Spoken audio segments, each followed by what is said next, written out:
Hi guys, welcome back to the channel. So today's video, we're going to be checking out how calving is going, now that we're stuck right in the middle of the thick of it. We're going to be looking at the new demo that we have for the next couple of weeks, and we're going to be checking out how the finished job turned out now that we have the bottom of the yard all cleared, and yeah, an update on that. So yeah, a few different things going on. Let's get stuck into how the calving is going. Alright, so calving update. How is calving going? Do you really want to know? Not great. Not great, but okay at the same time. Lots of hassle. We have 5 calves at foot at the minute. The calves that are here are a bit of an issue to keep alive. Little white calf in the back last Tuesday. Monday night, racing around the pen, running around the pen like a lunatic. Just how you want to see a calf, full of life, full of beans. Tuesday, he was completely off. Had to take him into the vet. The vet then, upon inspection, said that we've half a calf that she had got an infection, and yeah, it had her off. So we'd had to treat her antibiotics, painkillers, all the usual stuff, and she has turned the corner and she's come back and is doing well again. So that was one calf. Then the little white calf then that you see here in the corner, who's actually in the wrong pen. She's been through into the wrong pen. She then on Friday evening went the same way. Again, another infection. So we had the antibiotics, we had everything from the first calf. We started treating the second calf with exactly the same stuff, and she has turned the corner and she's coming back the right direction. She's not out of the woods yet, but she has improved quite a bit from what she was on Friday. Never stopped drinking the cow, but was very lethargic, very lazy, lying around, and didn't look healthy at all. Even developed like a slight scour as well. But after getting the treatment, she had the scour has dried up, so that's a plus as well. So that was her. So both of those had infections, similar things, actually the same thing. As far as I'm concerned, they both had the same thing, and they've turned the corner and they're doing okay. Yeah, so that's those two. The little coloured whitehead here, who's drinking his mother, there he is there. No issues with him at all. He's cheeky, full of life, no issues there. On to these two. The one in the back, a little bit small, the calf, but no issues with it really as such. Just a wee bit, just getting it drinking at the start when it was born was the only thing, but once we got her up and running, okay. This big monster here, who's just getting up, was born on, I think it was Thursday, and he's an absolute monster. This black cow, she always a fantastic calf. One of the best cows we have, and there's an issue with she hasn't got milk in all 4 teats, and she had up until this year. There's milk there, but it's not great in a couple of them. So now she may still come to it. Before she goes out of here, we'll check her and see did she come to the milk in the other teats, but it was very, very small amount. But she looks like she's a great elder at the minute, but it's a bit of a false one. But being such a big calf, she's not a massive cow. He was a bit slow to get up and running on his feet, but you can see he's made a fairly good recovery. His tongue was slightly swollen. Now, not conventionally swollen. She wasn't calving for a long time, but again, it could be something to do with the way he was sitting inside her. It was a little bit swollen, kind of out a wee bit to one side, and it was causing him an issue to drink. So there was problems with that as well, just getting him on and getting him drinking. But he is getting the hang of it, and his tongue has went down to a more normal size, but still not perfect. But again, she wasn't calving. You know, sometimes if you have a cow that was calving for a long time, the head can end up swelling, the tongue. It wasn't like that. She wasn't calving very long. She was calving a couple of hours. We'd noticed that that morning that she was sick. She was put on the straw. She was left for a few hours, and we pulled the calf out it was about 11 o'clock in the morning. So it's not the length of time that she was calving. But yeah, lovely calf. We did milk her at the start a few times, and he got he drank out of a bottle for the first couple of times, but he's absolutely flying now, and that's what you want. Don't want anything happening, because as I say, he's a monster. So that is those 5. What other issues have we had? We have 2 cows with twins, and one of them noticed her sick. Give her again a couple of hours just to see what was happening with her. Nothing was happening. Rang the vet because we knew that there was going to be an issue, and suspected that there was a problem. So when you put your hand in, the calf's back is all you felt, one of the calf's backs. So vet come, we got the calves out, but both calves had died, just whatever way they were sitting inside of. The vet reckoned one of the calves spun around that way and was coming completely wrong, and would have broke the cords, and both calves would have died. Probably, unless that you intervened and done a section days earlier, there was probably nothing that you could have done to save them. It's just one of those things. So that was a bit of a downer. So between that happening and then all the issues then there was with the other, that was all kind of happening at the one time.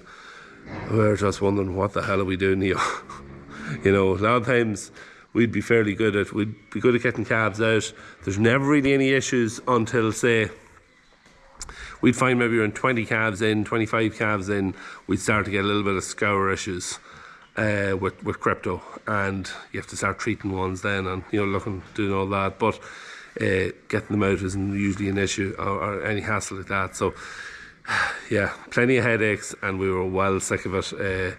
Well sick of it now. On between St. Patrick's Day and around St. Patrick's Day and Saturday, we were well sick of the whole job. But anyway, we'll continue on. No calves now for a couple of days, but there is plenty there ready. We're watching them tight, and hopefully we'll have some more in the next few days, and not just as many issues with a bit of luck. So anyway, alright, that's that part of the video done and dusted. Let's get out and we'll have a look at the demo. Alright, so the demo. A couple of months ago I was contacted in relation to taking something on demo, see would I have any interest in it, and I said I would, and we agreed a date that I'd take it on, and I picked it up then earlier this week. It's a little bit different than what I usually take on demo. It's usually a tractor or a machine, but this is something I was very excited about taking on demo. It is the new Ford Ranger Raptor. So the Ford Ranger Raptor is the flagship in the model in the Ford Ranger range. It is spec to the last. They are built tough, built for off-road. This machine is it has the new 2-litre Eco Blue engine in it. It's 213 brake horsepower. They come with an operated heavy-duty chassis, suspension. You can see there's rugged off-road wheels on it. It's got a 10-speed automatic gearbox, so no matter what you're doing, it's got the gear, the gear to suit whatever you're doing. It's got oceans of power. It's filled to the last with extras. It is an awesome machine, and yeah, very excited to be driving it now over the next number of weeks.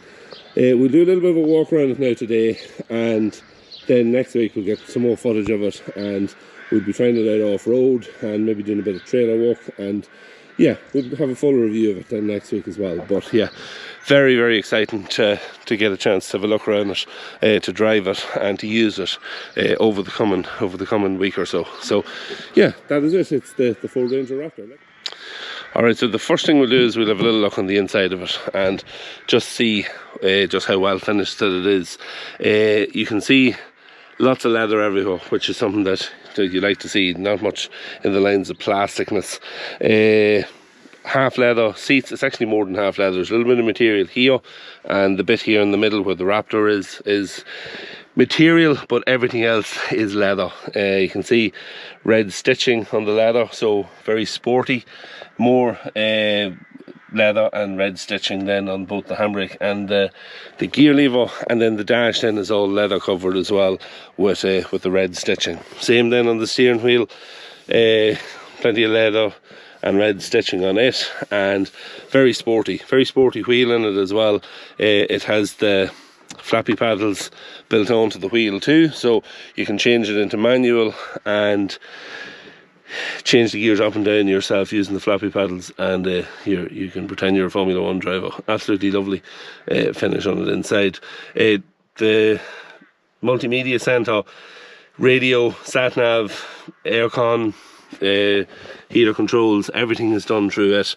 It's all touchscreen as well, so yeah, super job on that. It's the way that you like to see it. The Jeep itself then is equipped with all the likes of automatic lights, automatic wipers, all that kind of stuff. You know, I was driving a few nights ago into town, and you meet a car on the road, it dips the lights itself, so it's got all those kind of extras on it. So onto the outside, Jeep itself, or pickup, is higher than usual off the ground, and probably higher than a lot of them off the ground because of the suspension setup, which is probably a good thing, especially if you're doing a lot of off-roading. It's that little bit higher up.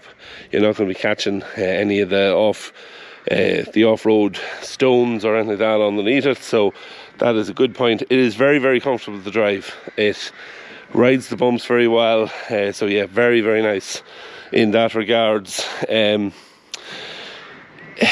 The back end of it itself, if we open it, get a look into it, it has a lovely cover here on the top, so slide it back, and it's got the plastic inset, so easily if you're putting stuff in there, it gets dirty, you can get in there, power hose it out very easily, and yeah, very, very, very simple, very, very user friendly.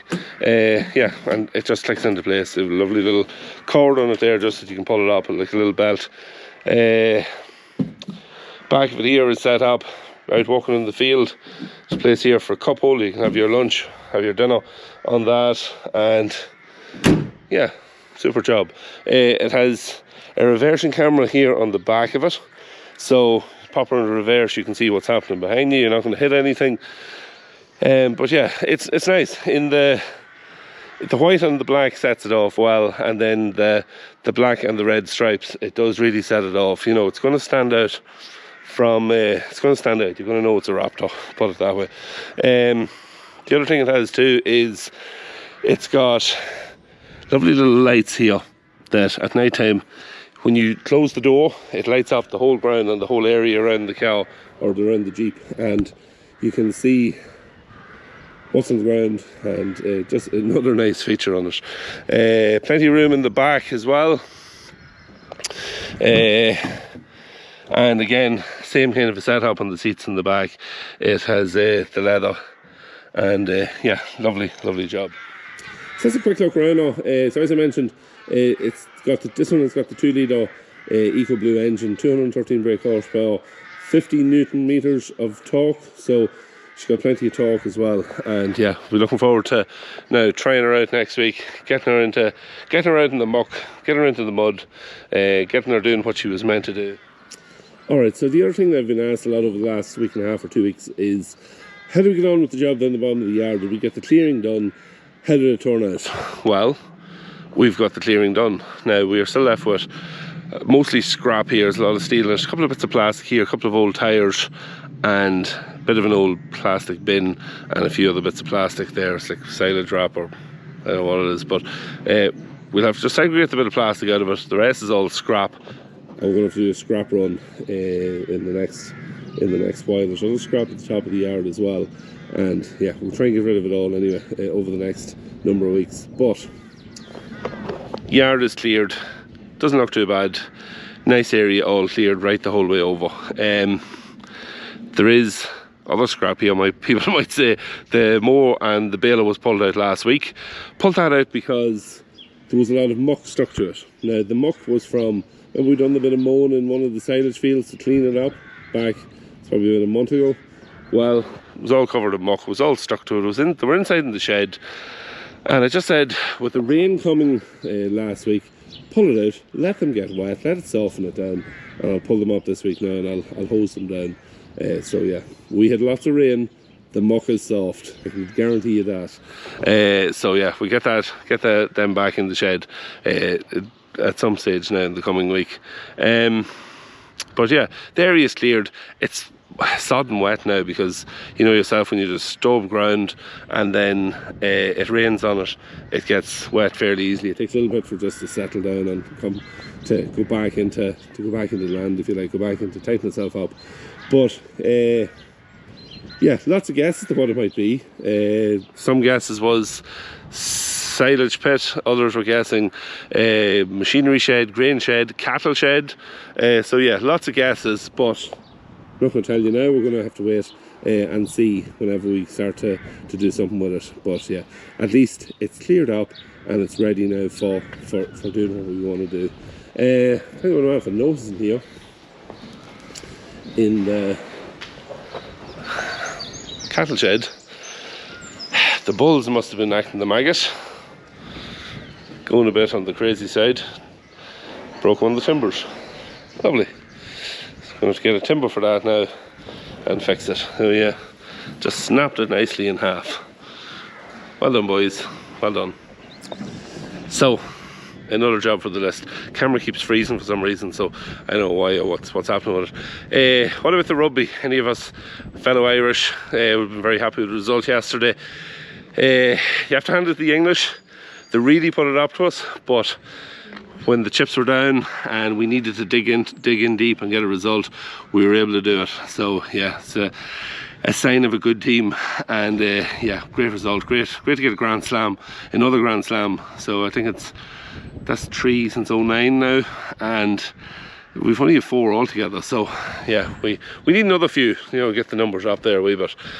But yeah, great game, great result, and delighted with that. Just capped off a good St. Patrick's weekend. That's really it for today's video. Hope you enjoyed it. We are going to be, as I say, running this machine through our paces over the next few days. So yeah, it'll be video hopefully around midweek or later in the week, just showing what's happening with it. We're going to get her off road. We're going to try her out, see how she reacts to getting out in the muck, and yeah, something to look forward to.